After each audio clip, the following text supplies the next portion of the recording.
Good afternoon. My name is Renika Bachpai, and today I'll be reporting in Carmel, Indiana with local residents. Today I'll be speaking to a couple local residents. Here I have one local resident with me. Hello, how are you? Well, I've been better, but I'm doing just fine. Yeah. May I ask, can you state your first and last name, please? Steve Rice. Mr. Steve Rice, can you explain to me what happened on April 2nd at this location? Well, I think it's been confirmed now that we were hit by an F1 tornado. And how did you hear about the damage that was done to the business? My wife and I were in our home in the basement and watching the news, and we have a alarm monitoring system. And I started to get notices of sensors that were detecting motion that in areas where they should not detect motion because it was 9:30 at night. And I had a sinking feeling in my stomach that we may have been hit by the storm. And how long have you been a resident in Carmel? Well, Rytron was founded in 1977, and we were in Carmel. We've moved from a number of facilities as we've grown. We've been in this building since 1985, so we'll celebrate our 50th anniversary in 2027. Well, I hope your 50th anniversary goes out with a big bang.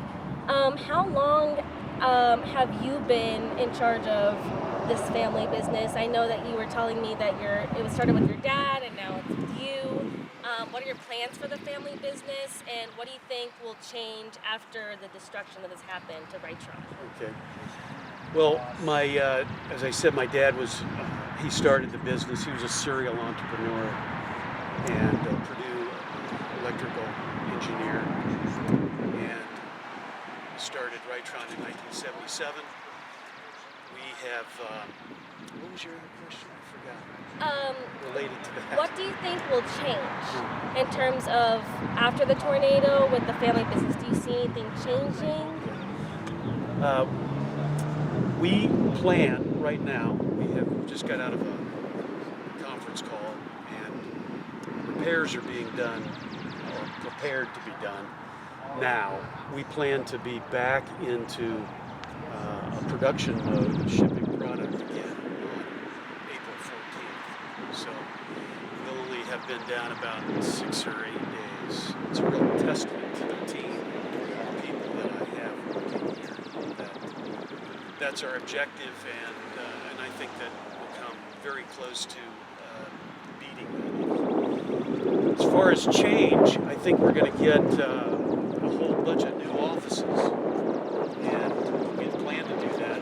Now the time frame just moved up a little bit more that we get to experience that. But it'll probably take 6 to 9 months, is what I'm being told, to actually be able to then occupy that space again. Fortunately, manufacturing was unharmed. So okay, that's a plus. we're going to partially occupy the building until then, and then have remote work, trailers in the parking lot probably for that time. And what kind of what kind of business does it conduct, and what exactly do you do on a day-to-day basis? Yeah, we design and manufacture wireless communication products. Their two-way radio equipment is probably the most general term. And we talk to all types of customers. We sell to dealers who go to schools, manufacturing environments. We sell to all the major railroads. We make product that is used in retail outlets to help associates help customers by pushing a little wireless call button. So we have a pretty diverse product. And would you have ever expected a tornado, like EF1 tornado, to happen in Carmel? Yeah, that's a thing that I've thought about a little bit. These kinds of things, we grow up observing them. Yeah. But they never really touch you, or at least my experience has been it's never really touched me. You are empathetic towards the people that it does affect, but it doesn't really touch you. And this time was stark reality of no, sometimes it does. How are you doing today? Pretty good. Can you state your first and last name? Yes, my name is Eric Harmon. Can you tell me what you witnessed on April 2nd, Wednesday night? Yeah, so I live in the Harmon Woods apartment building on the 3rd floor. So I was actually playing some video games. I look out the window. I see a big flash of lightning. I look over and I see like a funnel cloud. It looked like a long, like a snake-looking cloud coming down from the sky. And so I grab my family and we go down to the bottom floor. And shortly after that, we hear the tornado siren. Maybe like 2 minutes later, we hear the tornado siren go off. So we all go down to the bottom basement. And we just stayed in this storm shelter there. Do you feel like you knew safety protocol when a tornado comes? Did you feel like you felt safe enough protecting your family that night? Well, I was a little unsettled that it came here to this area of Carmel. I wasn't really expecting that, but I was watching the news. I noticed that there was other tornadoes in Arkansas, a couple tornadoes in Illinois. So I kind of saw it coming this way. So me personally, I was prepared for it. But other people may not have been prepared for it. I see that there's a lot of damage in the local community, so you know, it's definitely devastating for those that are affected. But we're happy that nobody was harmed. After coming out of shelter, going on to the next day, looking at all the damage and debris that's been done in Carmel, your hometown, how do you feel? Well, a little shocked. Also a little bit of sense of relief, you know, like I said, nobody was harmed, so that's good. But at the same time, you know, Mother Nature's pretty scary, so it could happen anywhere. And what would you say to someone that is dealing with a tornado warning or watch? What would you say to them to keep themselves safe or their family safe? Yeah, I would say, you know, it's always best to not to be scared, but to be prepared. You know what you got to do and get to your safe spot to protect your family, because safety's got to come first. Right now, we're currently at a house in downtown Carmel on Main Street, right across from Aura. You can come inside with me and I'll show you what we see from the destruction. So as you walk in, I'm going to watch your step. Everything seems to be rotting, and honestly, it seems like probably mold is going to start building up. The windows are completely shattered. Be careful of the glass. Everything you see here, from the wood and the glass and everything, even the shade from the window, seems to be broken and completely demolished. I can see that whoever lived in this residence, their pictures, their furniture has all been taken out. This seems to be just a coat closet, and I mean, nothing seems to be too bad, but I don't know. I feel like this top has been gone. This definitely was broken up into little pieces. The flooring here is missing. We go into this room. I'm not sure if this seems to be a bedroom. The ceiling is definitely ripped apart. There's no foundation on the top. Just wood pieces everywhere. Glass is everywhere. They seem to have removed everything that they could and just left a couple of hangers in here. So they definitely did seem like in a rush to leave. And here's the bathroom. There's definitely a lot of damage that's done to the bathroom. Glasses everywhere. Tile floor is broken. Window is completely gone. This seems to be fine, and nothing touched the toilet or other appliances in the bathroom. But here seems to be like a little office workroom, and like I said, windows are completely gone. And this was definitely a light that was up here, as you can see. That is completely fallen apart. Definitely there was water leakage, and they do not have really a great ceiling or foundation or roof, so the floor actually is pretty damp. It's pretty wet.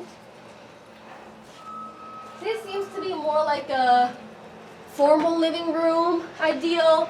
I mean, this was definitely wallpapered. It is ripped apart. It is gone. The wall is definitely gone because all of this should have been over here. I could just see pieces of cloth has just been flown in. A bunch of different things have been flown in. The fan is intact, but the light bulb is not supposed to be crooked. And then this seems to be the kitchen. So nothing was touched here, which I'm guessing they put all their nice chinas and plates in. Everything that's up here on this whole roof and ceiling is damaged, and we can definitely see there's some water damage, there's some leakage in that room.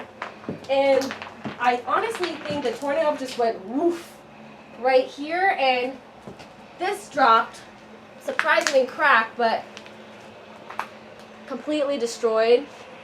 So this seems to be like a very damaged home that is probably gonna have to be taken out, like fully, like build a whole new place, because with the amount of damage with water leakage, no foundation, molding, the crown of the house is gone, windows are broken, they're probably just gonna have to scrap this whole home away. There's also a basement that I found, so let's go look into the basement. Seems like this just went outside, honestly, to their outdoor area. I'm just gonna walk through it and see.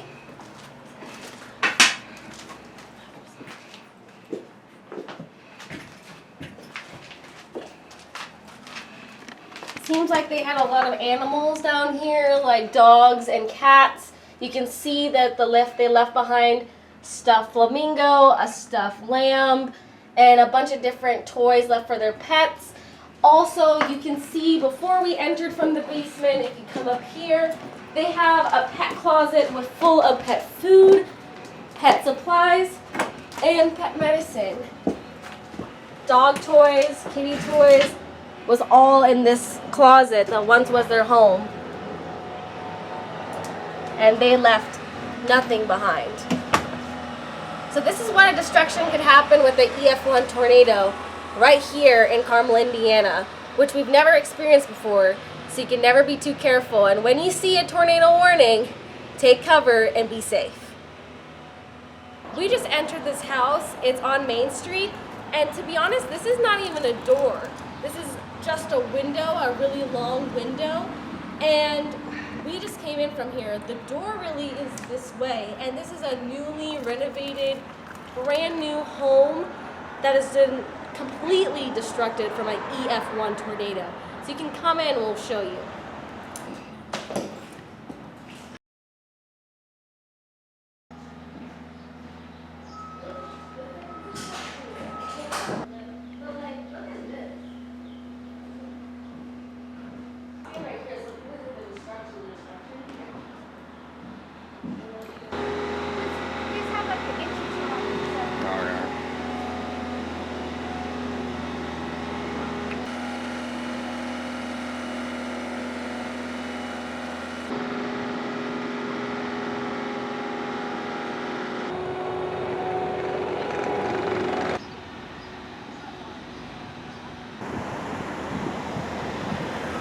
It is truly devastating what has happened in Carmel, Indiana this week. My heart goes out to all the pets, friends, and families that have dealt with issues like this house itself or being blown away by the storm. May you be safe, may you be healthy, take care of your loved ones, and reach out to a neighbor. This is Renuka Bajpai. Thank you so much.